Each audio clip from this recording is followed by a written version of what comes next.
Tenemos el curso llamado Introducción a la Biblia. Primero les haré una breve presentación de lo que vamos a hacer a lo largo de estas sesiones y de cómo lo haremos, e inmediatamente después iniciaremos el curso. Entonces, permítanme unos segundos para ponerles la presentación inicial.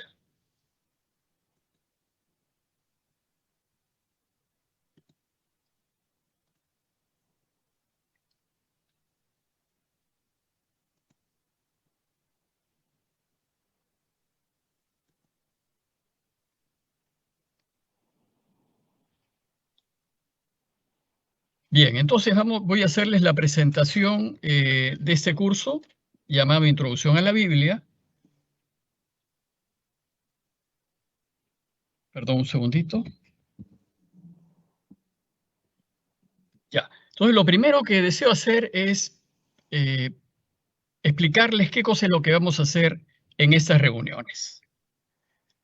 Se trata de un curso introductorio a la Sagrada Escritura.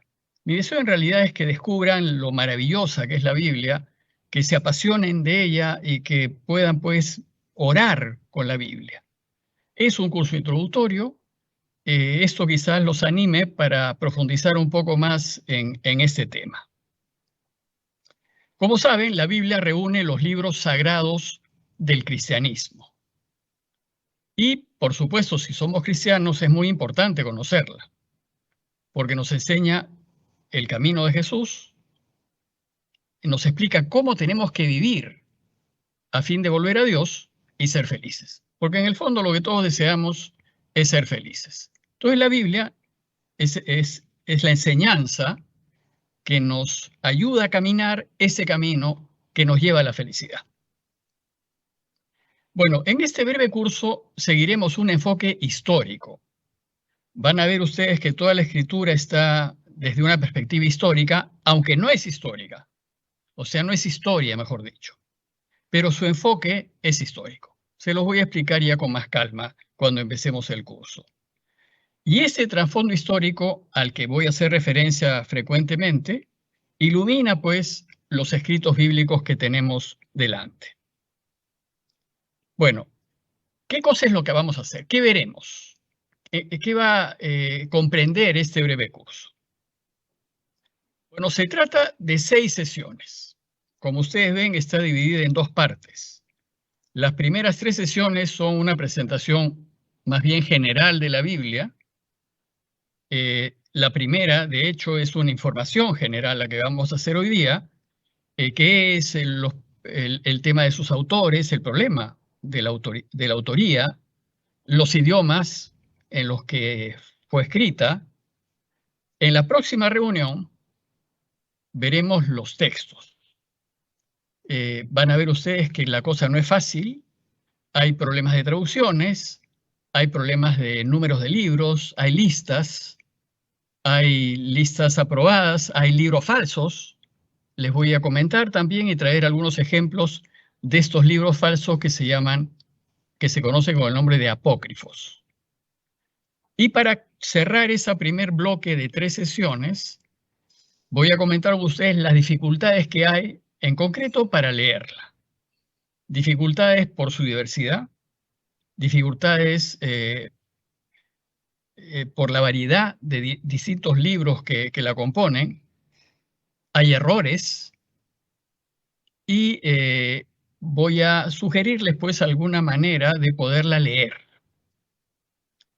Terminadas esas 3 sesiones, vamos a pasar ya al Nuevo Testamento y en concreto me voy a centrar en los evangelios. Porque muy poca gente realmente tiene idea de el Evangelio, los leemos en todas las Eucaristías se lee el Evangelio, pero no tenemos mucha idea cómo se originaron estos libros. Entonces, la cuarta sesión va a ser dedicada al origen, y el origen es la muerte y resurrección de Jesús, y lo que viene inmediatamente después. Después, en una quinta sesión, ¿qué pasó después de su muerte y resurrección? Bueno, vamos a ver que pasaron 40 años, por lo menos, 40 años en donde no hubo ningún escrito. Y toda la transmisión de lo sucedido con Jesús se hizo de forma oral. Bueno, la transmisión oral tiene una serie de problemas, entre otras, el problema del teléfono malogrado. Entonces vamos a ver cómo es que después de este proceso largo de tantos años, se concretan los evangelios en los libros que hoy tenemos. Y en la sexta sesión ya me voy a centrar en los 4 evangelios. Van ustedes a ver que es muy probable que haya habido escritos previos por la información que les voy a dar. Y después voy a tomar como ejemplo la vida oculta para que ustedes vean el objetivo final de los evangelios. Para este tema les voy a sugerir un par de bibliografías. De hecho, la primera es de Eduardo Arens, sacerdote marianista. Él trabaja en Santa María Reina, es realmente un excelente biblista. Él tiene un par de libros, varios libros. Les sugiero un par, La Biblia sin mitos y los Evangelios ayer y hoy. Y después esto que les voy a compartir lo tengo ya escrito en el segundo libro que saqué de la serie Dando Razones de la Esperanza. Desgraciadamente está agotada este segundo libro, pero se puede encontrar en Amazon para quien lo quiera tener. Bueno, entonces vamos a ver ya la información práctica. ¿Cómo vamos a hacer este curso? Bueno, nos vamos a reunir los lunes. Los lunes durante 7 semanas. En realidad hay 6 sesiones, pero yo calculo que nos iremos alargando, entonces probablemente sean 7 sesiones. Si nos sobra tiempo en la última sesión, les voy a proponer, sugerirles más bien cómo orar la Biblia. ¿Qué se hace con la Biblia? ¿Cómo podemos aprovecharla? ¿Cómo le podemos sacar realmente jugo y fruto para lo que ha sido escrita? Entonces eso lo haríamos al final, esperando que nos sobre algún tiempo. Bueno, pues será a partir de hoy hasta el 5 de julio, todos los lunes. Las reuniones serán por este medio, es un medio virtual de Microsoft Teams, y las tendremos de 7:30 a 9. Voy a ser puntual al iniciar y puntual al terminar. El link para cada sesión lo voy a tener que enviar previamente. Y entonces lo enviaré en la mañana del viernes anterior a la siguiente sesión. Lo enviaré por los mismos medios que los he enviado esta vez. Si a alguien les ha pasado el link, pueden compartirlo. Si a alguien les ha pasado el link, pueden recurrir a ellos para tenerlo, ¿no?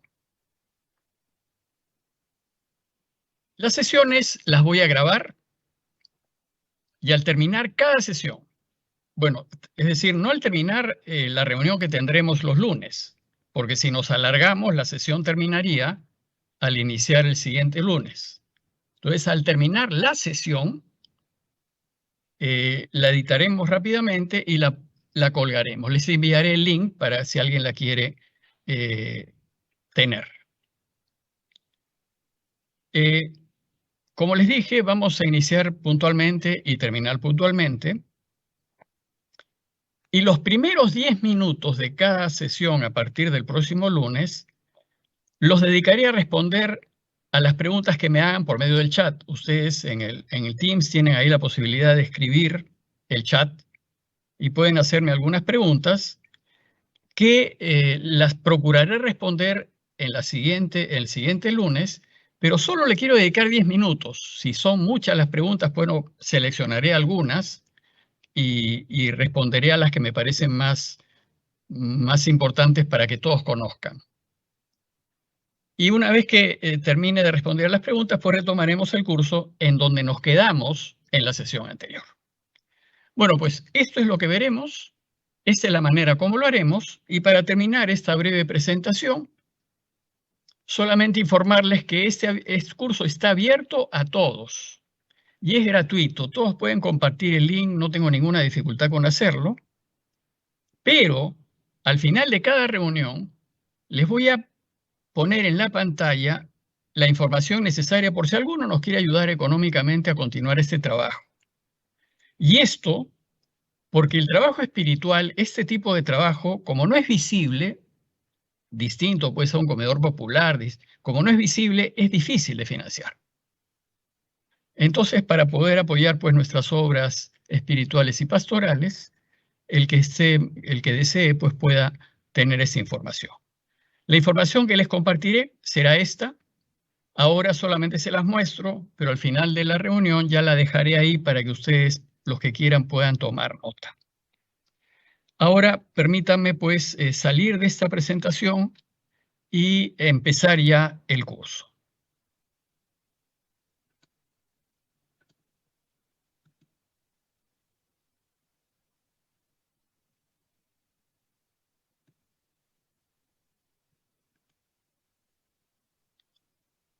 Disculpen un segundo, déjenme ubicar el archivo.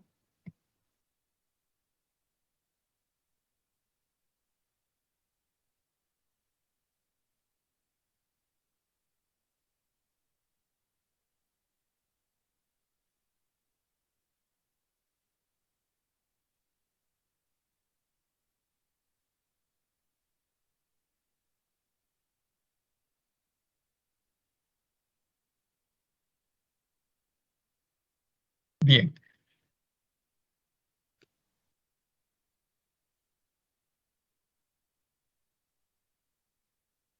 entonces esta es la primera sesión. Y como les di el adelanto, se trata de una información general, pero es importante los conceptos que están debajo, especialmente el tema histórico, que es fundamental para que lo entienda. Bueno, empecemos entonces. ¿Qué cosa es Biblia? ¿Qué cosa es la Biblia? La Biblia, la palabra Biblia viene de la palabra griega ta biblia, que significa los libros, en plural.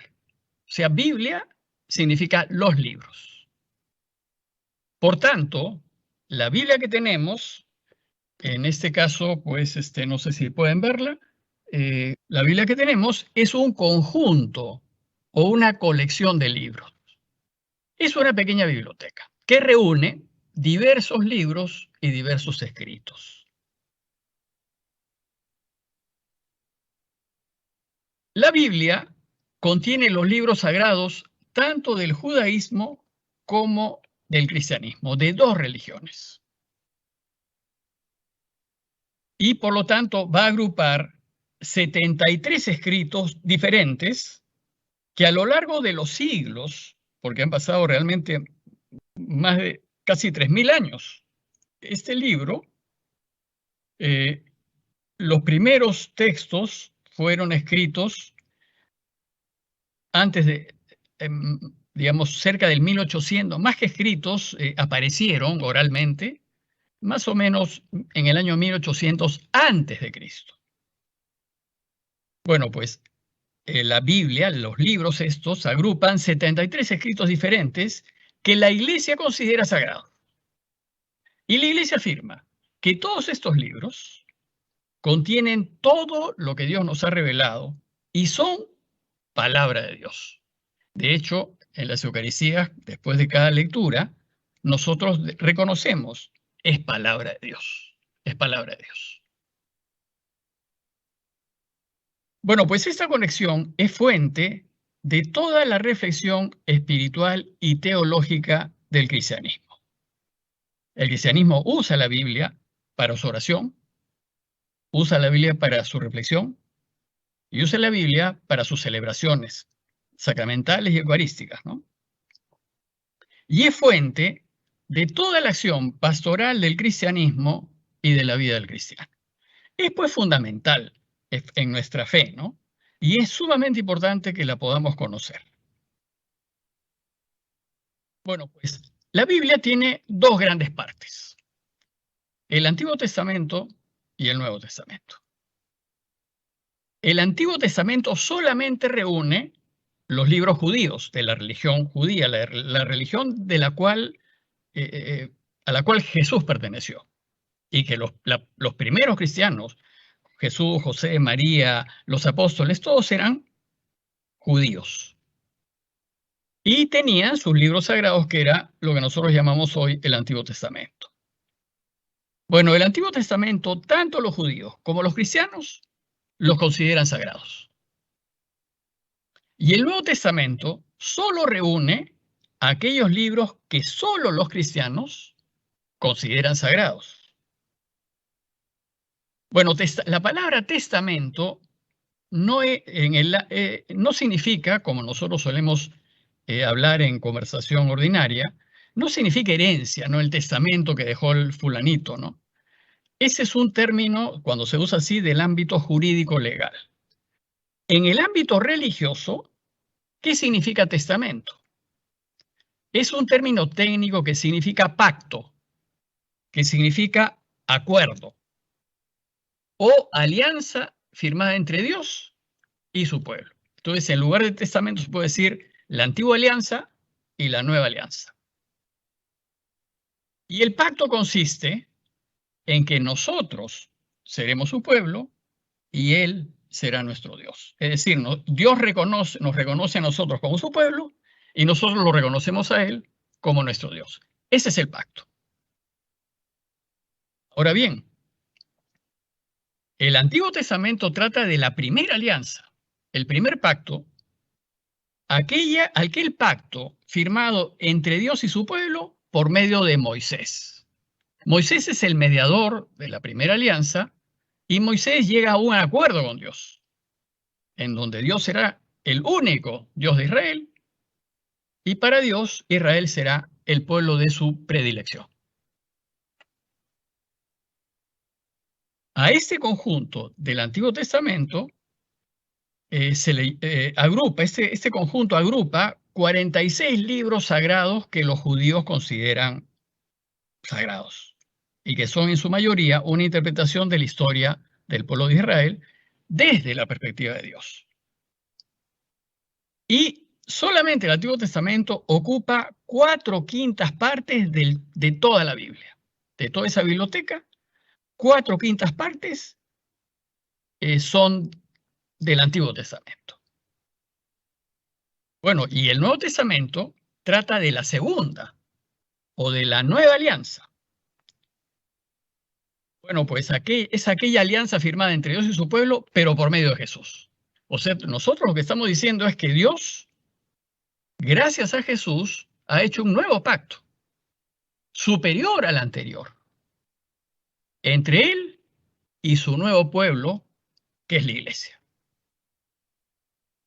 Bueno, pues a este conjunto de la nueva alianza, que se conoce como Nuevo Testamento, consta de 27 libros que la iglesia considera sagrados.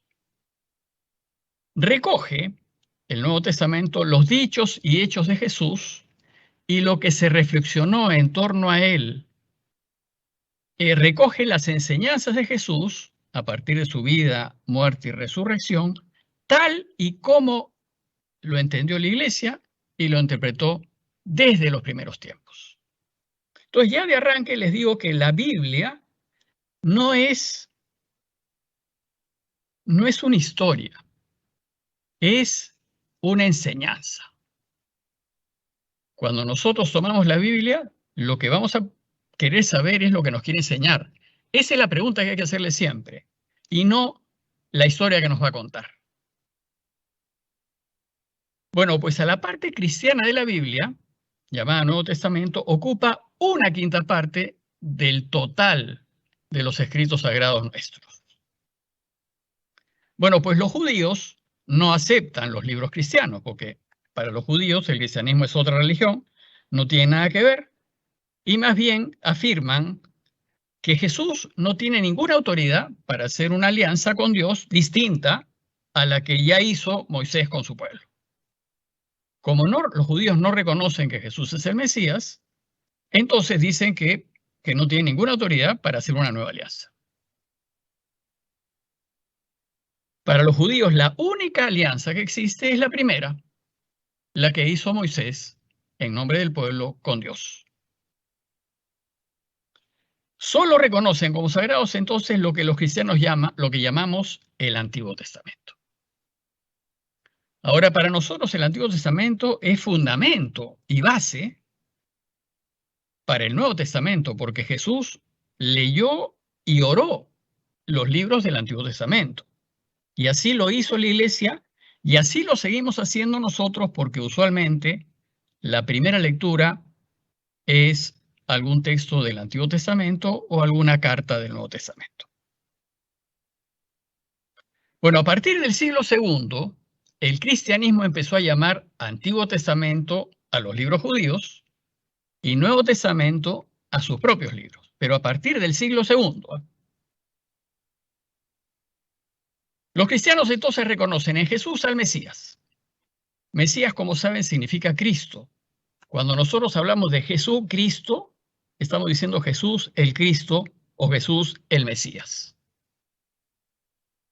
Como nosotros reconocemos que Jesús es el Cristo, el Mesías, y el judaísmo no reconoce que Jesús es el Mesías, entonces hay una diferencia religiosa abismal, ¿no?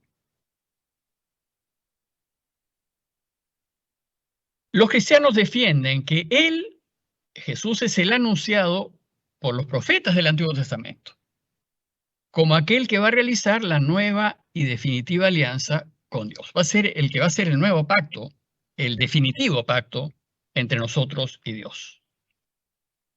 Además, nosotros afirmamos que esta nueva alianza, aquella sellada por Jesús, ha superado con creces a la primera alianza.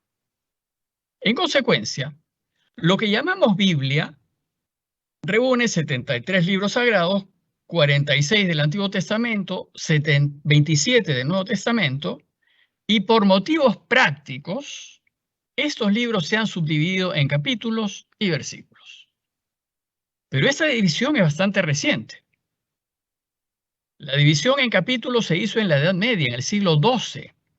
Recién en el siglo XII empiezan a dividir los libros en capítulos, porque era muy complicado encontrar algo.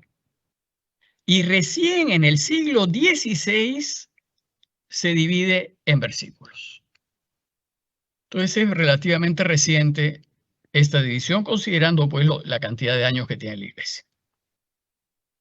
Bueno, pues ¿cuál es el objetivo de la Biblia? Y este es el tema básico principal que vamos a tratar hoy día.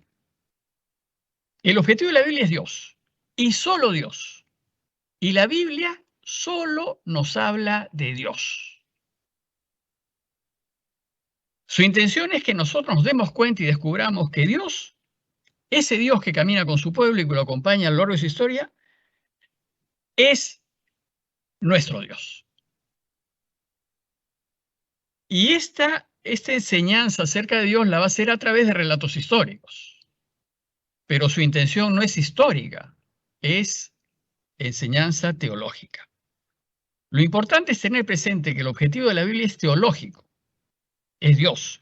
Teos, de teología, viene de teos, Dios, y logos, tratado, palabra, ¿no? Entonces, teología es lo que habla de Dios, lo que habla acerca de Dios. Entonces, la Biblia es un tratado que habla acerca de Dios y no es un libro que habla de historia. Usa la historia, pero no habla de la historia. No, la historia es un apoyo nada más. Entonces lo que busca es enseñarnos acerca de Dios para que aprendamos que Él es el Señor de la historia y que Él es quien la guía y Él es quien la llena de sentido. El Antiguo Testamento contiene relatos de la historia del pueblo de Israel. Y nosotros, digamos, vamos a usar esos relatos que tienen historia, pero para hablar de Dios. Y el Nuevo Testamento tiene relatos también de la vida de Jesús. Y nosotros vamos a usar esos relatos, pero para aprender de Jesús. No para saber lo que sucedió históricamente, sino para aprender lo que nos enseña.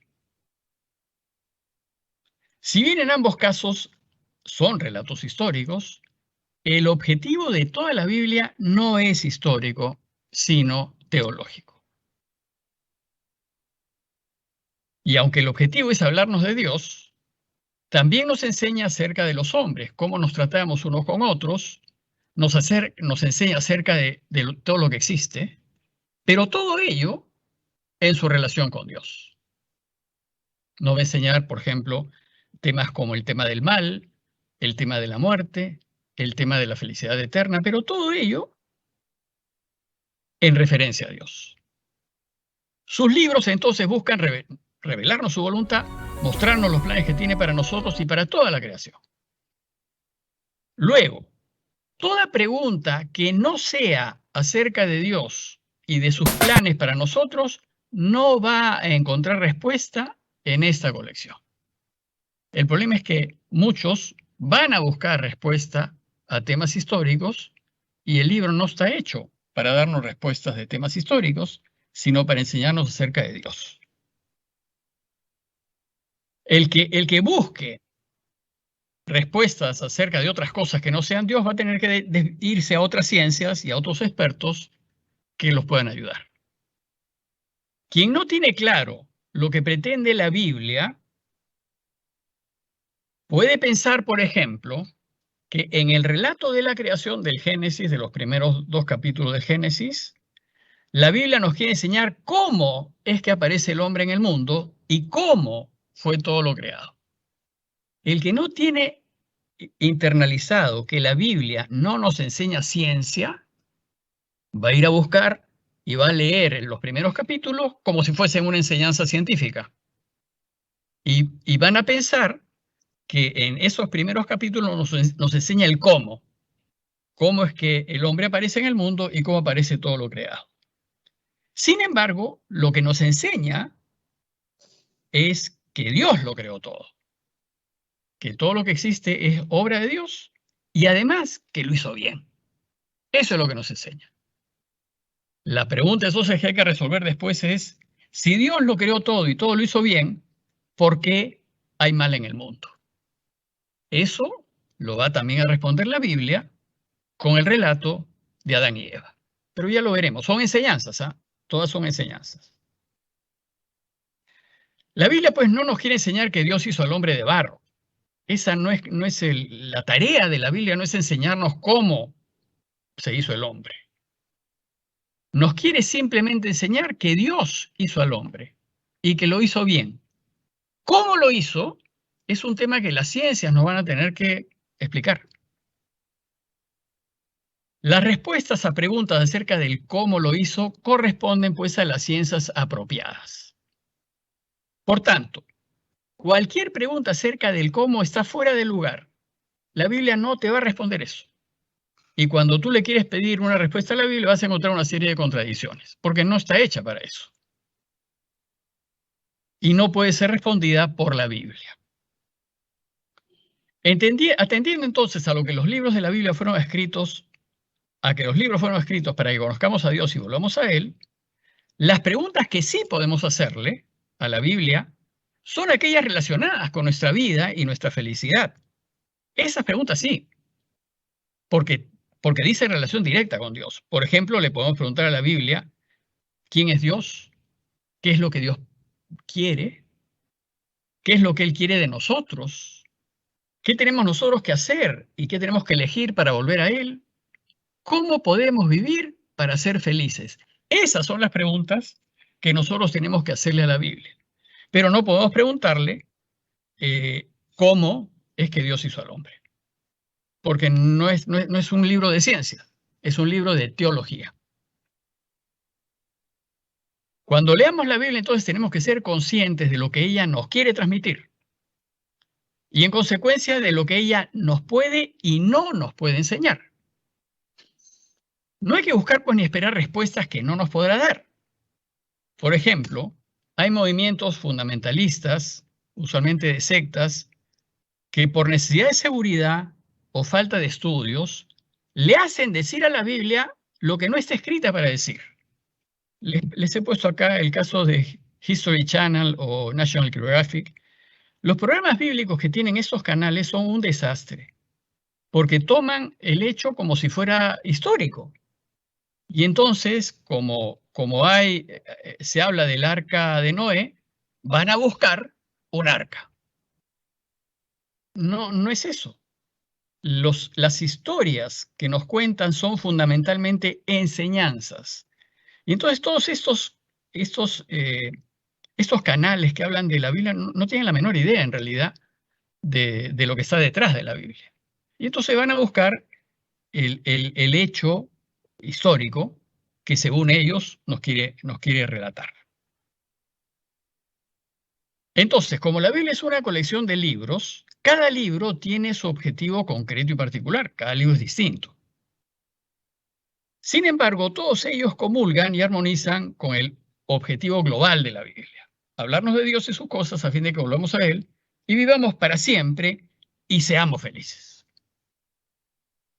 En síntesis, la Biblia, y en concreto el Nuevo Testamento, que es el camino de Jesús, nos enseña cómo tenemos que vivir si queremos ser felices.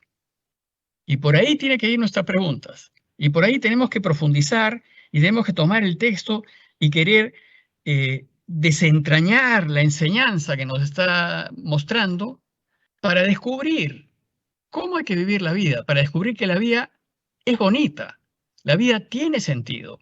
Y en la medida en que descubramos qué hay que hacer para ser felices, toda la vida se verá de otra manera, ¿no? Y realmente es posible ser felices en este mundo. Veamos ahora al autor de la Biblia. Este es un punto también un poquito complicado. Nosotros creemos y afirmamos que la Biblia es palabra de Dios. Y de hecho lo decimos después de leer una de los textos bíblicos en la Eucaristía. Decimos que es palabra de Dios y todos decimos que sí, efectivamente es palabra de Dios. Y afirmamos que a través de la palabra de Dios, de la Biblia, Él nos ha revelado su voluntad, sus deseos, lo que Él quiere. Bueno, pues esta afirmación ha llevado a que algunos equivocadamente piensen que la Biblia ha venido directamente de Dios, así caída del cielo, sin participación humana. Algunos piensan que la Biblia fue dictada por Dios. Algunas personas especiales que se dedicaron a simplemente transcribir lo que oyeron fielmente, ¿no? Otros creen que fue escrita por personajes celestiales. Otros que es un libro caído del cielo, y nada de esto está más lejos de la verdad. La Biblia no tiene nada que ver. No fue dictada por Dios, no fue una transcripción de lo que oyeron los autores, no fue escrita por personajes celestiales, ni ha caído del cielo. Ciertamente Dios se comunica con nosotros y Dios nos da a conocer su voluntad, pero lo hace en la historia de los hombres. Nosotros vamos a conocer a Dios en la historia. Por eso es que muchos de los relatos bíblicos tienen que ver con la historia, porque ahí es donde lo vamos a descubrir. Él se comunica a través de los hechos históricos y por medio de hombres como nosotros. Se va a comunicar a través de hombres como nosotros.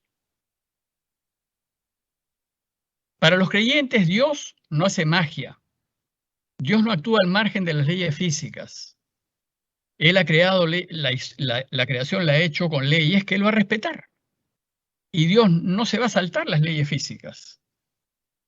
Por ejemplo, qué sé yo, no hará desaparecer una persona, porque hasta donde yo sé no hay ninguna ley física que permita eso. Si de repente la hay, entonces Dios lo puede hacer. O sea, nosotros lo que sí sabemos es que Dios no se va a saltar ninguna de las leyes físicas que ha creado, porque si lo hace, la creación ya deja de ser esa creación y pasa a ser otra cosa, ¿no? El ejemplo que suelo poner es el del juego de ajedrez. Vamos a suponer que Dios crea el juego del ajedrez y dice que el alfil come de costado. Bueno, pero como es Dios, de repente viene un día y dice, en adelante el alfil ya no va a comer de costado, ahora va a comer de frente. ¿Puede hacerlo? Bueno, sí, es Dios. Pero ese juego ya no se llama ajedrez, se llama otra cosa. El juego en el que estamos ahora tiene sus leyes y Dios las va a respetar. Y entre las cosas que va a respetar es que nos ha creado libres y va a respetar nuestra libertad. Aunque nosotros lo ofendamos, aunque nosotros elijamos ir en contra, aunque usemos nuestra libertad para hacer daño, Él no puede impedir que yo ejerza mi libertad como yo quiero, porque me la ha dado y va a respetarla. Bueno, pues en la Biblia Dios no hace magia ni actúa al margen de las leyes físicas. Nuestro Dios actúa en la historia de los hombres respetando las leyes que diseñó para regir su creación. Porque es allí, en la creación y en la historia de todos nosotros, donde Él se muestra y donde podemos encontrarlo. Lo vamos a encontrar en los hechos de la vida, en los hechos cotidianos. Va a estar en medio de nuestro caminar histórico. Bueno, pues el origen de la Biblia fue semejante al de cualquier otra colección de libros que conocemos. Los estudios bíblicos han demostrado que la Biblia fue escrita por hombres. Hombres normales, como nosotros, con todas sus virtudes y limitaciones, y desde las circunstancias históricas concretas en las que vivieron. Es decir, si uno de los escritores vivió pues en un ambiente de guerra, lo único que conoció pues es eso y desde ahí va a escribir. Sabemos que los hombres solamente pueden hacer cosas humanas. O sea, nosotros no solamente podemos hacer cosas humanas. Bueno, pues si la Biblia es obra humana, escrita por hombres normales como nosotros, y si los escritores de la Biblia son seres históricos, significa que nunca podrán transmitirnos lo que no han vivido ni experimentado. Entonces, esta es una cosa muy importante. Si un libro de la Biblia fue escrito por una persona normal, no nos puede contar lo que él no ha vivido ni experimentado. Solo nos podrá contar lo que en ese momento en el que está viviendo y que en el momento que escribieron, les permitió. Por ejemplo, desde Ptolomeo del siglo II después de Cristo, fíjense, Ptolomeo del siglo II después de Cristo, hasta Copérnico, siglo XVI después de Cristo, estamos hablando ahí de 14 siglos. La ciencia y toda la gente en ese periodo estuvo totalmente convencida de que el universo era geocéntrico, es decir, el centro era la Tierra y el Sol daba la vuelta a la Tierra y todos los planetas daban la vuelta a la Tierra y se hacían grandes maquetas para que puedan calzar todos los movimientos porque la Tierra era el centro. Ellos estaban totalmente convencidos que la Tierra era el centro de todo. Por lo tanto, los hombres que vivieron antes de Copérnico y de Galileo jamás hubieran podido escribir ni hacer referencia a que el centro de nuestro universo, de nuestra galaxia, de nuestro sistema solar, sea el Sol. No lo hubieran podido escribir porque no lo conocían. Ellos van a escribir desde lo que conocen. Y si ellos nunca supieron que el centro de nuestro sistema solar es el Sol y no es la Tierra, nunca hubieran escrito, porque no lo sabían. Es decir, no era un conocimiento de esa época. Y entonces tenemos que ver la Biblia en su conjunto. La Biblia hay escritos muy antiguos, en donde nos cuentan cosas, pero con las creencias de esos tiempos. Entonces, para poder nosotros entender la Biblia, tenemos que ubicar los libros en su tiempo y poder ver, esto sí lo puedo saber, esto no lo puedo saber. Lo que sí podemos decir es que nadie puede escribir algo que no ha vivido ni experimentado, que no ha aprendido. Reconocer, pues, que la Biblia fue escrita por hombres, como uno, con sus limitaciones, con todas las que tenemos, es reconocer que puede tener errores humanos. La Biblia tiene errores humanos, por ejemplo, errores ortográficos. Se le han detectado, por ejemplo, al Evangelio de Juan, algunos pequeños errores de ortografía, porque, bueno, son errores humanos. O errores científicos propios de la época, porque si no tenían la ciencia de entonces, la que tenemos ahora, no la tenían entonces es bastante natural que no sepan, ¿no? Por ejemplo, que el mundo se hizo en 6 días. Nosotros sabemos que el mundo no se hizo en 6 días, pero no le podemos decir o no podemos esperar que alguien que escribió el Génesis hace 1600 años, 2600 años, puede escribirlo de otra manera porque solamente lo conocía de esa manera. O, por ejemplo, errores como que la liebre es un rumiante, ¿no? Eso está en Levíticos 11:6. Bueno, pues cada uno de los libros de la Biblia está vinculado al momento histórico en el que se escribió. Si los distintos libros se escribieron en momentos históricos diversos, la perspectiva de cada uno será distinta. Cada uno podrá dar cuenta solo del momento histórico en el que fue escrito. No puede dar cuenta de lo que viene después, porque no lo ha vivido. Por ejemplo, si los autores en su tiempo vivieron en un contexto de guerra y de violencia, estoy pensando en algunos libros del Antiguo Testamento, en donde estaban en guerras constantes, entonces mucha gente nunca vio un periodo de paz y siempre estaba en guerra. Entonces, cuando leen a Dios en los hechos históricos, van a verlo como un Dios guerrero, porque ese es su contexto, pues ellos han visto solamente guerra y Dios tiene que ser guerrero. Y lo bueno es que Dios va a derrotar a sus enemigos. No porque así sea Dios, sino porque eso es lo que los autores conocen, porque no han vivido otra experiencia. Sin embargo, ¿qué van a decir los escritores?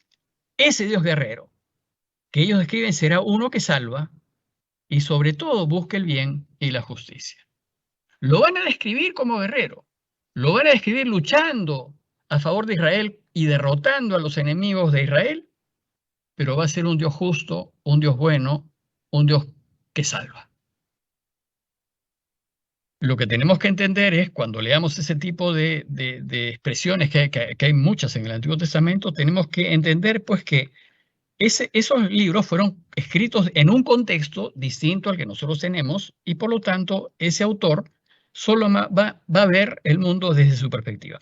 Es como nosotros decirle a un esquimal que nunca ha salido de su territorio, en donde todo es blanco, porque todo es nieve y todo es blanco, decirle que nos cuente una selva tropical. O sea, no van a poder, porque no está en su horizonte de comprensión. Y no van a entender cómo es posible que exista una selva tropical. No van a entender. Bueno, pues si afirmamos que la Biblia es sobrehumana y también afirmamos que es palabra de Dios, pues en ella se ha revelado y nos ha dado a conocer sus designios, ¿en qué quedamos? ¿Es la Biblia un producto humano o es la Biblia palabra de Dios? Afirmamos que Dios es el autor de la Biblia y que lo que está en ella es su palabra. Eso lo decimos. Pero también afirmamos que Él no la ha escrito directamente, ni ha dictado sus pensamientos a un amanuense, ni se ha valido de medios extraordinarios para hacerlo. Para expresar su voluntad, Dios se ha valido de hombres como nosotros, con todas nuestras limitaciones, con todas nuestras virtudes, pero se ha valido de hombres como nosotros, que trajeron consigo sus propias limitaciones humanas y las limitaciones propias de su tiempo, las creencias de su tiempo, las ignorancias de su tiempo. ¿Y cómo hizo Dios para expresarse en medio de tantas limitaciones? Inspirando. Eso es lo que Dios va a hacer, ¿no? Dios va a inspirar a algunos hombres para que sean capaces de descubrir, ver, darse cuenta de la acción de Dios en la vida y en los hechos de la historia. Se los voy a explicar esto con un ejemplo. Nosotros, por ejemplo, fácilmente reconocemos las tentaciones. Las tentaciones son aquellas atracciones que sentimos por hacer algo que no está del todo bien, pero nos atrae porque vemos el fin atractivo. Y si bien no está todo bien, nos sentimos, y eso es una tentación, ¿no? Por ejemplo, la tentación de engañar a la pareja. Es una tentación porque se cruza por el camino una persona que lo mete en tentación. Bueno, así como pasa en el lado negativo, hay también, sucede lo mismo en el lado positivo. Existe el buen espíritu que también nos atrae, pero nos atrae para las cosas de Dios. Entonces nosotros tenemos que elegir entre ser atraídos por la tentación para hacer algo que no está bien, o ser atraído por algo que Dios quiere. Nosotros elegimos. Si nosotros nos dejamos llevar por el lado bueno, digamos, por la atracción que nos hace Dios, entonces estaremos haciendo lo que Él quiere. Si nos dejamos llevar por el mal espíritu y caemos en la tentación, estamos haciendo lo que Él no quiere. Entonces, ¿cómo inspira Dios a los hombres? Les propone, les sugiere, y el hombre elige. Y el hombre elige hacerle caso a Dios o no hacerle caso a Dios. Entonces, cuando decimos que los libros son inspirados, quiere decir que esos autores han ido eligiendo aquello que Dios les ha ido proponiendo. Y ellos han puesto por escrito, inspirados o atraídos por las sugerencias de Dios. Entonces, en medio de eso, vamos a verlo cuando veamos cómo se escribió el Nuevo Testamento, porque en el Nuevo Testamento los autores se van a encontrar con una serie de dichos y hechos de Jesús. ¿Por qué seleccionan unos y no seleccionan otros? Precisamente ahí Dios los va a inspirar para que seleccionen esto en vez del otro. Y más bien Dios los va a inspirar para que escriban esto con esta palabra y no con esta otra. Pero para eso, pues, los autores tenemos que reconocer que son personas, pues, deseosas de hacer lo que Dios quiere, personas espirituales que lo que ellos quieren es escribir lo que Dios realmente quiere decir. Ese es el deseo del autor. Va a iluminar entonces a las personas para que descubran en los hechos históricos que contemplan a Dios. Dice la segunda carta de Pedro: nunca profecía alguna ha venido por voluntad humana, sino que hombres, movidos por el Espíritu Santo, inspirados, atraídos, sugeridos, han hablado de parte de Dios. Y es como Dios actúa en el mundo. Va a sugerir, y si nosotros le hacemos caso, lo vamos a ayudar a cambiar el mundo. Pero podemos no hacerle caso y a caer en la tentación, y en lugar de ayudarlo a cambiar el mundo, vamos a colaborar para que el mundo sea peor. Finalmente, como ustedes ven, la decisión siempre finalmente es nuestra, porque nos ha creado libres. Finalmente, como veremos, los verdaderos autores se expresan a su manera, o sea, más que verdaderos autores, los autores físicos, ya los que ponen por obra, van a expresarse a su manera, con la manera como pensaban, desde los conocimientos que tenían, etc. Haciendo uso, pues, de los conocimientos propios y limitados de sus épocas y sus culturas.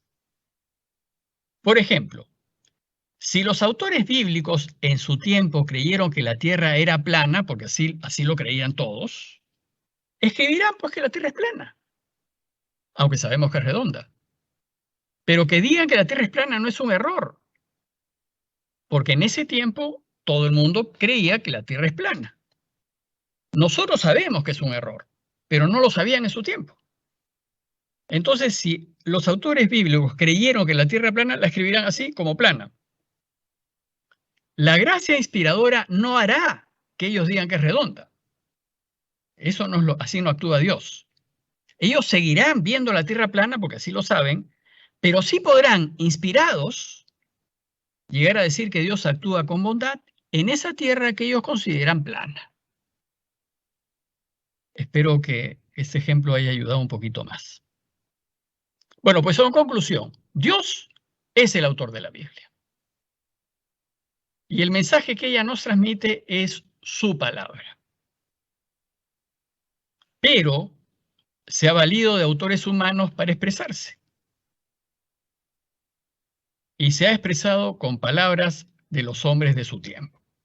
Así ha funcionado Dios. A estos hombres los inspiró, les propuso, les sugirió, y ellos se inclinaron a elegir la sugerencia de Dios y a escribir, entre las varias posibilidades que tenían para escribir aquella que coincidía con lo que Dios hubiese querido. Los inspiró para que caigan en cuenta de sus acciones, para que lo lean en la historia como Él quiere que lo lean.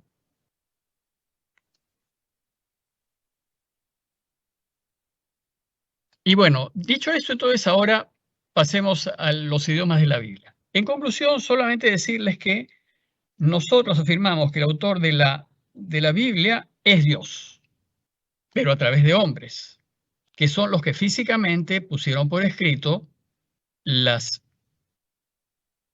cosas de Dios inspiradas por Dios. Entonces veamos ahora los idiomas de la Biblia. Los idiomas bíblicos son tres y solamente tres: el hebreo y el arameo para el Antiguo Testamento y el griego para el Nuevo Testamento. Solamente esos tres. No hay más. Todos los demás idiomas en los que está escrita la Biblia son traducciones. Incluso la Biblia en latín es una traducción. Y toda traducción lo que hace es procurar ser fieles a los textos originales, que ya veremos en la próxima reunión que textos originales no existen. Entonces, ese es otro temita muy importante que tenemos que entender para poder entender la Biblia. Bueno, en primer lugar, el hebreo. El Antiguo Testamento fue escrito en su mayor parte en hebreo antiguo. El hebreo antiguo fue el idioma del antiguo pueblo de Israel, de Moisés, de David. Ellos hablaban el hebreo antiguo. Bueno, este hebreo antiguo, o también clásico, es el que se leía en las sinagogas, porque todo el Antiguo Testamento, como fue escrito en este idioma antiguo, cuando se reunían en la sinagoga para comentar la palabra, se leía en hebreo antiguo.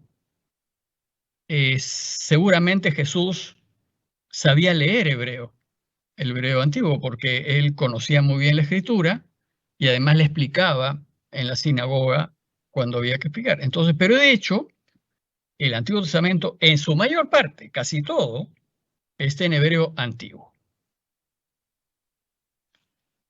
Desde el siglo IV antes de Cristo, ya el hebreo antiguo no se hablaba entre el pueblo, ya no se hablaba.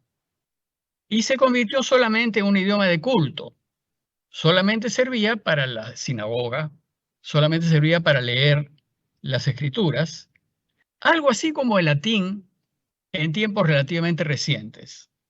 Los que son un poquito más mayores pueden recordar que antes del año 64, 65, la misa será en latín y se leía muchos textos en latín. Pero en realidad la gente ni lo hablaba ni lo entendía. Pero bueno, así debió ser un poco con el hebreo antiguo. El hebreo antiguo, así se escribieron los libros, y solamente algunos que leían el hebreo antiguo podían explicarlo. Originalmente, la lengua hebrea se escribía sin vocales. Por ejemplo, YHWH es el nombre de Dios. Se llama esto el tetragrama, YHWH. Y se escribía sin vocales. Entonces, claro, cuando una cosa se escribe sin vocales, ¿cómo se pronuncia? Porque no hay vocales. Bueno, esto causó una serie de problemas. Con el tiempo, pues, se empezaron a usar rayas y puntos debajo de las letras, encima y debajo, a fin de indicar los sonidos vocales y asegurar la correcta pronunciación. Pero si tú no sabías, si no tenías vocales y solamente veías esas 4 letras, no sabías cómo pronunciarlas. Sin embargo, la falta de vocales en el hebreo antiguo ocasionó que se produzcan diferencias en la pronunciación de algunas palabras. Y les he puesto ese ejemplo del nombre de Dios, YHWH, para que vean la dificultad, que es una dificultad que le encontramos ahora. Como YHWH se puede pronunciar como Yahvé o Jehová. O sea, depende de qué vocales uses. Algunos lo pronuncian de una manera, otros lo pronuncian de otra. En realidad es el mismo nombre, porque no tiene vocales. Sin embargo, por la tradición judía, parece ser que más probable es que se pronuncie Yahvé y no Jehová. Si ustedes reemplazan las vocales en estas dos palabras, van a encontrar que están las 4 letras, ¿no? Y, H, W, O, D y H. El segundo idioma que usa la Biblia es el arameo. El arameo es el segundo idioma del Antiguo Testamento y es una lengua hermana del hebreo. Es también del mundo semita y en ese mundo era como el castellano y el portugués, digamos, ¿no? Bueno, pues esta lengua, el arameo, fue hablada por los neobabilónicos que dominaron el Medio Oriente a inicios del siglo VI antes de Cristo. Cuando los babilonios invadieron Israel, entonces implantaron su lengua, que era el arameo. Y como se parecía mucho al hebreo, fácilmente la gente se acomodó y empezó a hablar arameo como suya. Durante el dominio persa, entre los siglos VI y IV antes de Cristo, el arameo fue la lengua del imperio persa. Y todas las cosas se hacían en arameo. Por su cercanía con el hebreo, rápidamente se convirtió en el idioma de uso corriente y común y corriente en la tierra de Israel. Entonces, en Israel se dejó de hablar el hebreo debido a las invasiones que sufría el pueblo y se empezó a hablar el arameo. Después de la caída del imperio persa, el arameo siguió siendo la lengua hablada por los judíos hasta entrado el siglo II después de Cristo. O sea, el imperio persa cayó por ahí por el siglo IV antes de Cristo y el arameo sí ya se quedó pues en la región y todos hablaban arameo hasta entrado el siglo II después de Cristo. O sea, ya cuando la iglesia estaba viva y actuando. Bueno, pues esta fue la lengua que habló Jesús, que hablaron sus discípulos, que hablaron los judíos en Israel. Todo el mundo en esa zona y en ese tiempo hablaba arameo. Pero los libros del Antiguo Testamento, solamente hay poquísimos libros en arameo. Más bien hay solamente algunos fragmentos en el libro de Daniel y algunos fragmentos de Esdras. ¿Por qué? Porque la mayoría de los libros del Antiguo Testamento se escribieron antes de la caída del Imperio Persa. O sea, antes de que el arameo se hiciese generalizado, todos los libros se escribieron en hebreo y bueno, se quedaron en hebreo. Entonces, cuando ya el pueblo empezó a hablar arameo, solamente se hicieron algunos añadidos al libro de Daniel y al libro de Esdras. El resto de los escritos está en hebreo antiguo. Entonces, si bien hemos dicho al principio que hay 3 idiomas en la Biblia, en realidad, los 2 dominantes son el hebreo para el Antiguo Testamento y el griego para el Nuevo Testamento. Entonces, el tercer idioma es el griego. Debido a las conquistas de Alejandro Magno, en el siglo IV antes de Cristo, como saben, Alejandro Magno de Macedonia se expandió su imperio hacia el este y hacia el oeste y conquistó una enorme cantidad de territorio e impuso el griego, pero no solamente el idioma griego, sino las costumbres griegas. Y el griego se convirtió en la lengua franca de toda la región. Es decir, si bien Jesús y los suyos hablaban arameo, si tú querías comunicarte con cualquier otro, tenías que saber griego. Es un poco como el inglés en esos tiempos, ¿no? Si tú querías hablar con los romanos, tenías que comunicarte en griego, no había otra posibilidad. Se dice, por ejemplo, se asume que como Jesús fue entrevistado por Pilato, Pilato lo cuestiona, Pilato no sabía arameo, no me lo imagino un romano aprendiendo el arameo. Jesús probablemente haya sabido algo de griego y algo se habrán entendido. Algo se habrán entendido. Bueno, el hecho es que la lengua griega se esparció por muchos siglos durante toda esa región, y no solamente la lengua, sino también la cultura, el estilo griego de hacer las cosas. Los romanos veían a los griegos como muy por encima, entonces querían imitarlos, y había pues estadios griegos, hipódromos griegos, que estaban por todos lados en Israel. En Israel encontrabas hipódromos, encontrabas teatros, encontrabas estadios como anfiteatros, ¿no? Como había en Grecia, palestras, todas estas cosas que había en Grecia, porque la cultura griega se había expandido. Y entonces tenemos que tomar eso en cuenta cuando nosotros leemos el Nuevo Testamento, porque el Nuevo Testamento se escribe en ese mundo griego, en donde la gente se comunicaba en griego, excepto muy localmente, en donde solamente se habla hebreo, arameo, perdón. Bueno, la hegemonía del griego fue muy amplia, ¿no? Duró varios siglos, hasta más o menos el siglo IV después de Cristo. O sea, casi del siglo IV antes de Cristo al siglo IV después, 800 años en donde la lengua franca, la lengua que te permitía el comercio, que te permitía los negocios, que te permitía comunicarte con otros mundos, era el griego.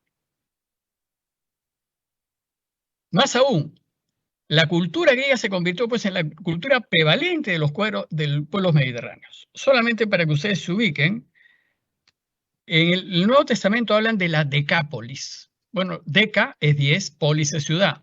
O sea, Decápolis son 10 ciudades griegas. 10 ciudades griegas que estaban dentro de Israel,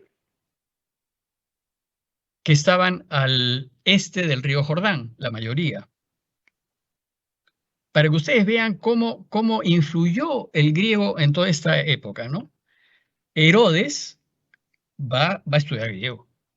Todos los importantes estudiaban griego porque era el modo elegante y culto de conversar. Y entonces va a construir un pueblito muy cerca de Nazaret que se llamó Séforis. Y en Séforis se hablaba griego. Cuando a Jesús lo clavan en la cruz y ponen el letrero, uno de los idiomas de la condena va a ser el griego. Muchos judíos, especialmente los que vivían fuera de Palestina, en la diáspora, hablaban griego. Muchos judíos, claro. Cuando tú sales de Israel y te vas a vivir a otro país, el judío que salía de Israel y se iba a vivir a otro país, si no sabía griego, no era posible comunicarte. Entonces, los que estaban fuera de Israel sabían griego y hablaban griego. Y cuando regresaban a Israel, ya no entendían a sus propios judíos, porque no hablaban el mismo idioma. En el siglo III antes de Cristo, debido al fuerte influjo de la cultura griega que implantó Carlomagno y todos sus generales, los judíos que vivían en Alejandría, Alejandría es una ciudad en Egipto, pero como todo era una región de griegos, y como ya los judíos que estaban fuera de Israel no hablaban el hebreo ni el arameo, los judíos en Alejandría quisieron traducir la Biblia hebrea, aramea, a la lengua griega porque ya no entendían las escrituras. Entonces, en el siglo III a.C., en Alejandría se inició la traducción de la Biblia hebreo-aramea a lengua griega, la lengua griega. La razón es que ya no podían leer sus propios libros sagrados en el original hebreo porque ya no lo sabían, solo hablaban griego. La leyenda atribuye esta traducción a 70 o 72 sabios judíos y por eso a esta traducción se la conoce como la Septuaginta o la Biblia de los 70 o simplemente la 70. Entonces, ¿qué cosa es la 70? Es la Biblia griega, la Biblia hebrea, el Antiguo Testamento hebreo traducido al griego. Esa es la 70. ¿Para qué? Para que los judíos que ya no hablaban el hebreo ni el arameo pudiesen entender la escritura.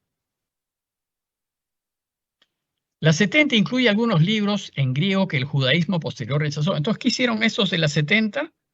Le añadieron libros en griego que estaban fuera de la lista de libros hebreos. Entonces, le van a añadir unos libros, eso lo vamos a ver la próxima vez, y los judíos no quisieron, posteriormente, ¿no? Y ahí sí hay una ruptura que va a reflejarse en el cristianismo. Sin embargo, para nosotros, la 70 es la traducción que van a usar los cristianos. Porque los cristianos, la mayoría de los cristianos serán de lengua griega y les va a ser mucho más fácil entender las escrituras en hebreo con la traducción al griego. Bueno, pues la 70 fue la traducción que usaron las primeras comunidades cristianas. En su mayoría, las primeras comunidades cristianas fueron formadas por judíos de cultura griega, como Pablo. Pablo hablaba mejor el griego que el hebreo. Esteban, Bernabé, Lucas, Marcos, todos ellos eran judíos de lengua griega. Y como la lengua griega va a ser la lengua que se expandía por todos lados, cuando quieren escribir los evangelios, ¿en qué lengua lo van a escribir? En el griego. Porque el griego llegaba a todas partes, todos podían leerlo y la mayoría de la gente fuera de Israel leía el griego.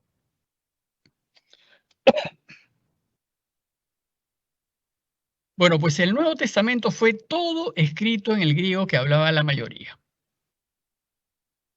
En el Antiguo Testamento hay muy poquitos libros en griego. Por ejemplo, el libro de la sabiduría está escrito en griego. Pero todo el Nuevo Testamento está escrito en griego. Pero lo escribieron en un griego popular, el griego que hablaba la gente. Se le llamaba el griego koiné. Koiné quiere decir común. Era el griego del habla común de la gente, ¿no? Este griego koiné estuvo fuertemente influido por el arameo y el hebreo, porque ellos tenían cultura hebrea, semita, ¿no? El Nuevo Testamento, pues, no obstante estar todo escrito en griego koiné, está lleno de semitismos y construcciones semíticas porque el hablar la lengua, escribir en otro idioma, pues tú tiendes a escribir usando la estructura de tu idioma, ¿no? Bueno, ¿y el latín? El latín no es un idioma bíblico. La Biblia latina es una traducción que recién aparecerá a fines del siglo IV después de Cristo,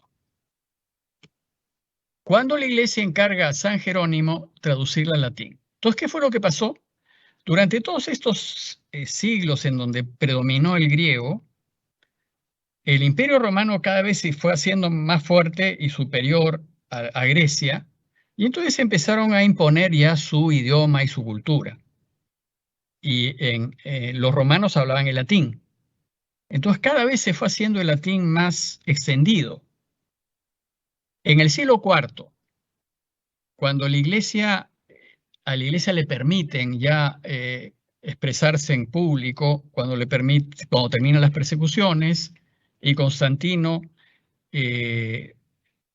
autoriza a la iglesia a tener celebraciones públicas, ya la mayoría del pueblo hablaba latín. Entonces, ya no entendía el griego. Y entonces, ¿qué va a hacer la iglesia? Para que el pueblo entienda las escrituras, las hace traducir al latín. Y la iglesia le encarga este trabajo a San Jerónimo. Y Jerónimo se va a ir a vivir, de hecho estuvo un tiempo en Belén, porque estaba traduciendo también el Antiguo Testamento. Fue un extraordinario lingüista este Jerónimo, y tradujo toda la Biblia del hebreo al latín y del griego al latín. Esta traducción se usó en la iglesia después de que se permitió la práctica abierta del cristianismo, y este rápidamente se convirtió en una religión de masas. Entonces, cuando Constantino libera el cristianismo y hace que posible que la iglesia se pueda reunir y celebrar públicamente su culto, se necesitaron libros, Y entonces la traducción de Jerónimo se usó ya para el culto normal. El problema es que de la traducción de Jerónimo se han hecho otras traducciones, cosa que es un error, porque tú no puedes traducir de una traducción. Tú tienes que ir a los originales. Bueno, pues a esa traducción latina que hizo Jerónimo se le llama Vulgata. La Vulgata es una Biblia en latín, pero es aquella escrita en el idioma del vulgo. Vulgata viene de vulgo, vulgo viene de pueblo, uno que es vulgar es uno que es del pueblo. Entonces la Vulgata fue una edición popular para que la gente pudiese entender las escrituras. Y se tradujo tanto el Antiguo Testamento como el Nuevo Testamento. Bueno, como la Vulgata estaba en latín y a partir del siglo IV el latín fue la lengua franca, porque reemplazó al griego, y a partir del siglo IV en todo Occidente se hablaba latín, la Vulgata era la traducción que se usó por todos lados. El problema es que más adelante empezaron a traducir a idiomas ya locales, pero a partir de la Vulgata, a partir de una traducción, cosa que es un error. Bueno, pues con esto yo creo que terminamos esta parte. Estoy un poquito adelantado. De repente puedo ver algunas preguntas si me han escrito en el chat y así avanzamos un poquito. Déjenme ver si puedo ver el chat.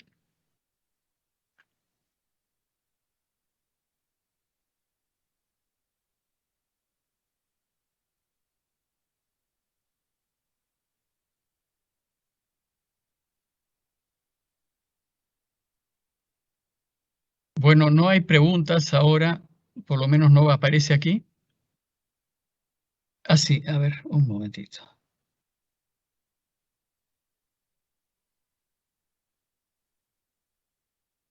Bueno, uno me pregunta, al final puede volver a mencionar la biografía sugerida. Bueno, la biografía sugerida, básicamente les he sugerido solamente dos. A Eduardo Arens, que tiene varios libros, él es un biblista muy bueno, la Biblia y sus mitos, y el Evangelio ayer y hoy. Y después el otro libro sugerido es el segundo volumen de una colección de iniciación cristiana que escribí, pero ese volumen ya no se encuentra disponible, ya se ha agotado físicamente, pero lo pueden encontrar en Amazon.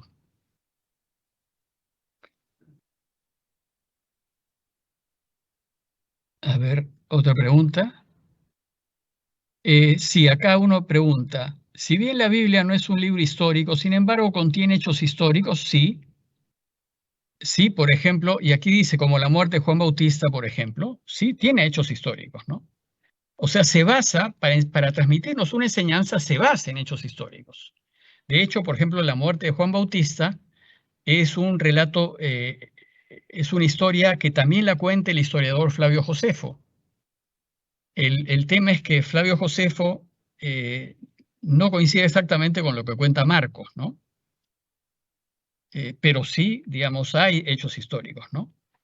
La vida de Jesús se basa en hechos históricos. O sea, las enseñanzas que nosotros sacamos de la Biblia se apoyan en hechos históricos. No es una cosa inventada, sino que tiene su sustento, ¿no? Hay hechos históricos que nosotros no conocemos, por ejemplo, el diluvio universal.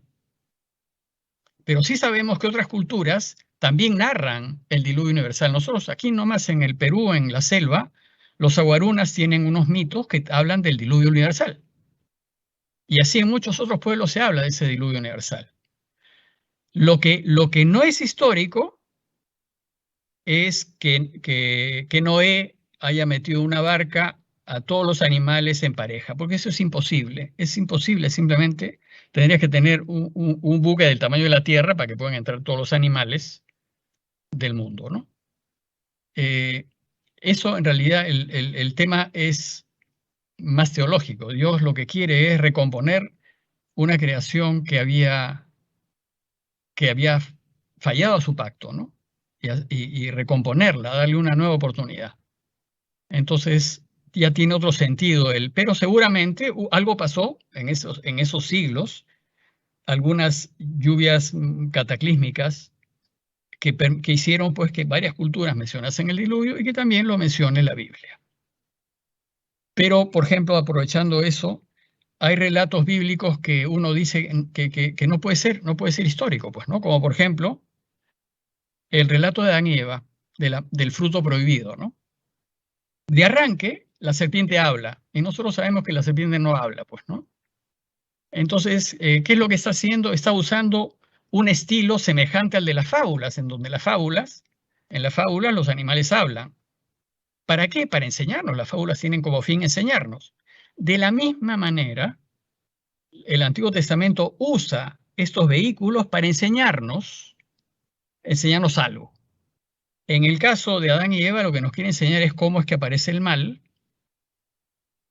y cómo es que aparece la muerte, ¿no? La muerte del alma, no la muerte física, sino la muerte del alma. Entonces, digamos, si bien todo se apoya en hechos históricos, no son enseñanzas históricas, sino son enseñanzas, ¿no? A ver si hay otra pregunta.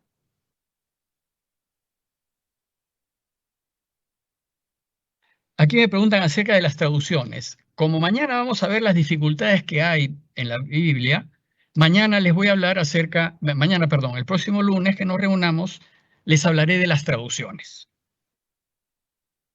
A ver, se menciona que Dios no actúa al margen de las leyes físicas. Sin embargo, la Biblia transmite varias situaciones como la transfiguración, la multiplicación de los panes y peces, Jesús caminando sobre el agua, la zarza ardiente. Bueno, es que ahí tienes un clarísimo ejemplo que tú estás tomando estos hechos como históricos y son enseñanzas teológicas.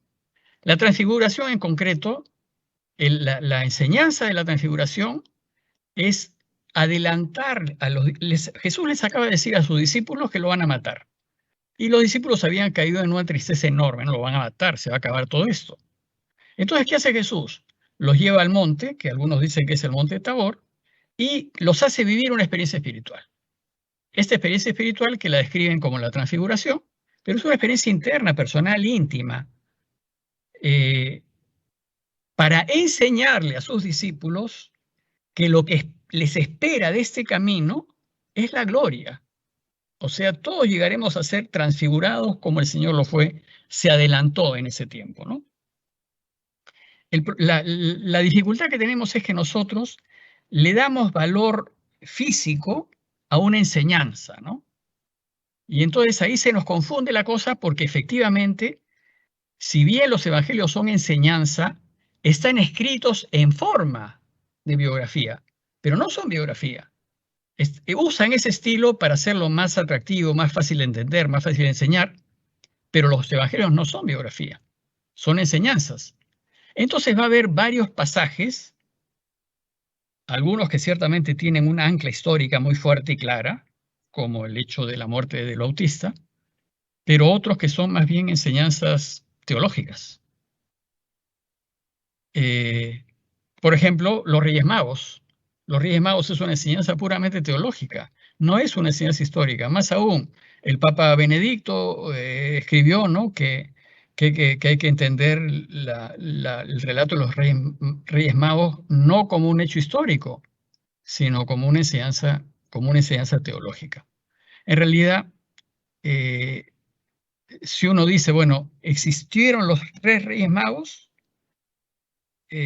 A nosotros, cuando empezamos estos estudios, nos dijeron, mira, los reyes no son ni reyes, ni magos, ni son 3. Porque esa es una enseñanza típicamente teológica, ¿no? Y si uno busca en el mismo relato, va a encontrar que no los llaman reyes, que nosotros hemos traducido muy mal la palabra mago, porque no es un mago que hace magia, sino es un sabio. En inglés se traduce mejor, en inglés se dice wise, the wise men, ¿no? Los sabios. Entonces, no son ni reyes, ni magos, ni son 3. Porque si ustedes se fijan en el relato, no aparece en ningún sitio que sean 3. Entonces, claramente es una composición para los fines de enseñanza que tiene Mateo. Ya lo veremos un poquito más al final, en realidad, cuando veamos la vida oculta.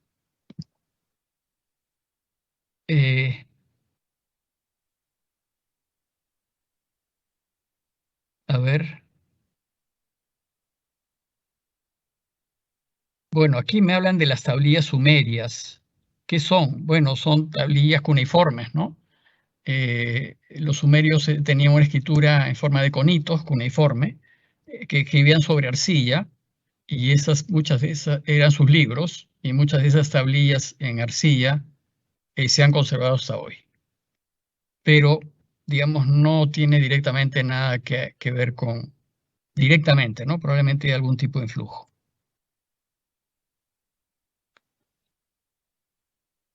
Otra pregunta, si la Iglesia usó la 70, es decir, la traducción al griego del Antiguo Testamento, ¿cómo así usó la Vulgata?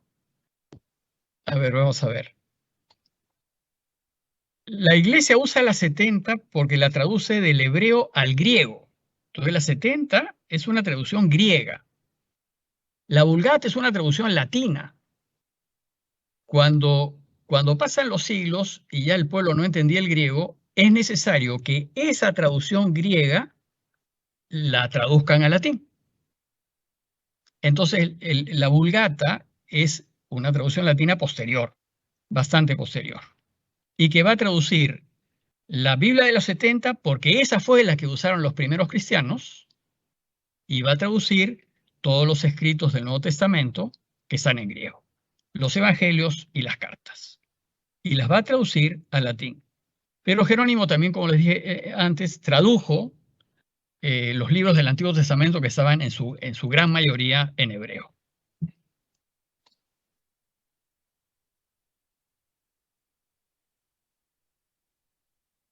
Bueno, acá hay otra pregunta. Si Dios actúa consistentemente con las leyes físicas, ¿cómo se explican los milagros? Bueno, hay dos explicaciones para esto. La primera es que si bien Dios usa las leyes físicas y no nos las va a violar, probablemente hay leyes físicas que nosotros no conocemos y que aún no tenemos idea de cómo funciona el universo cabalmente. Y bueno, de repente existen leyes que le permiten hacer algunas cosas a Dios que son posibles por las leyes que Él mismo ha creado. Y segundo, que los milagros no tienen por objetivo contarnos el cambio físico que ha habido, sino enseñarnos que Dios puede curar, que Dios puede sanar, que Dios puede perdonar. De hecho, Juan, por ejemplo, no los llama milagros. Juan habla de signos, no habla de milagros. Porque para Juan los milagros son solamente signos que te deben llevar a la fe, que te deben llevar a creer en Jesús, pero no te puedes quedar en el milagro. El milagro es un instrumento. Cuando tú te quedas en el milagro, cosificaste el Evangelio, ¿no? Hay que sobrepasar el milagro. El milagro simplemente es una señal, un símbolo para contarnos algo que está detrás. De repente, cuando veamos quizás un poco más adelante, tenemos algún curso de esto, podemos tocar el tema del milagro.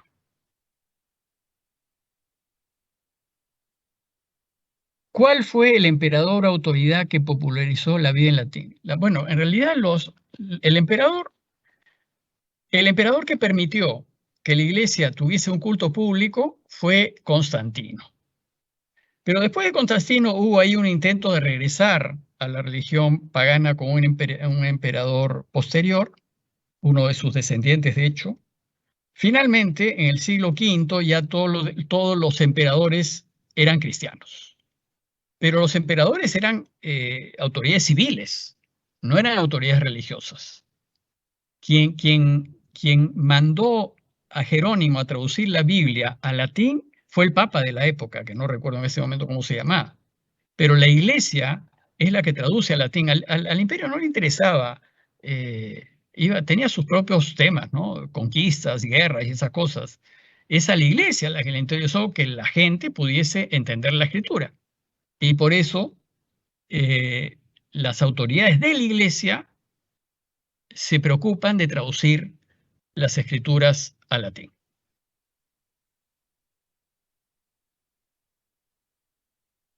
Bueno, acá hay otra pregunta acerca de las traducciones.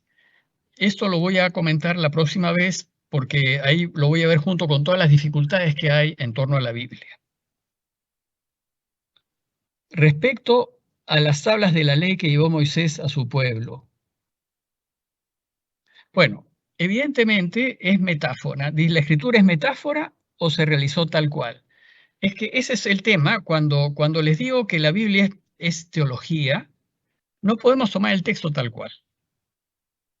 Eh, es como que queremos tal cual descubrir que en el paraíso había un árbol del bien y un árbol del mal. Eso es tomar el libro tal cual. Y así no está escrito. La Biblia es una enseñanza. Eso es lo primero que tenemos que tener en cuenta, ¿no? Es una enseñanza. No nos está describiendo físicamente, gráficamente lo que sucedió. Les pongo un ejemplo más clarito. La creación del mundo. Bueno, resulta que hay dos relatos completamente distintos acerca de cómo se creó el mundo.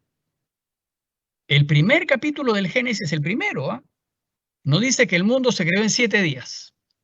Primero, los primeros días fue separación, la luz de la oscuridad, las aguas de arriba de las aguas de abajo, las aguas de la tierra.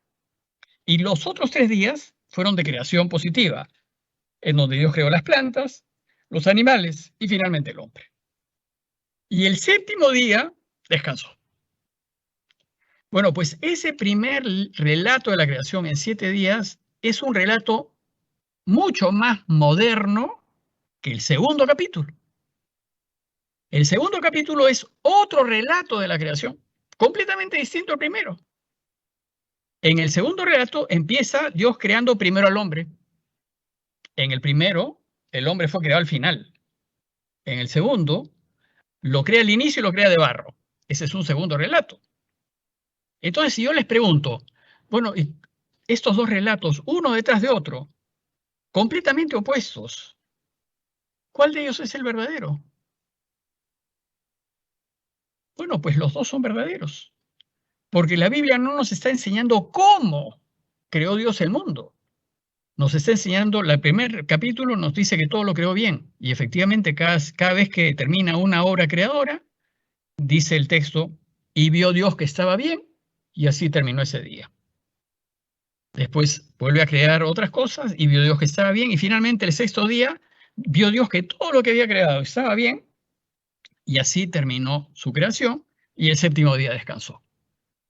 Entonces la enseñanza del primer capítulo es que nosotros aprendamos que Dios lo ha creado todo y todo lo ha creado bien. El segundo capítulo, que empieza de nuevo la historia, en donde empieza así, no había nada, no había vida, por dos motivos, dice, porque Dios no había hecho llover sobre la tierra y porque no había hombre. Entonces, para que surja la vida, Dios crea primero al hombre, lo crea de barro, le da su aliento de vida y el hombre vive. Bueno, ese es el segundo capítulo que no tiene nada que ver con el primero. ¿Cuál es el objetivo del segundo capítulo?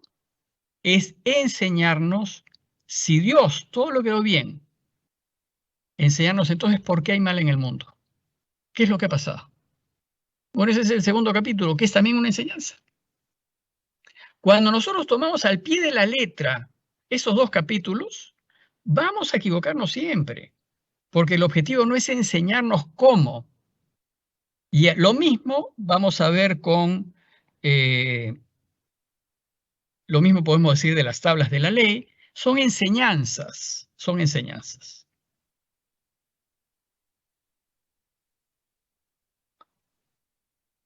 A ver, otra pregunta. Bueno, ya estoy sobre la hora. Las demás, como les prometí terminar,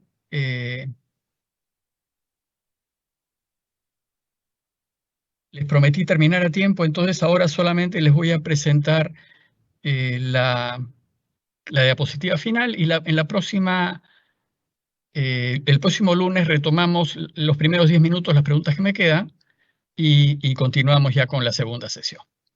Aquí les dejo ya el dato para, como les prometí, por si alguien quiere ayudarnos.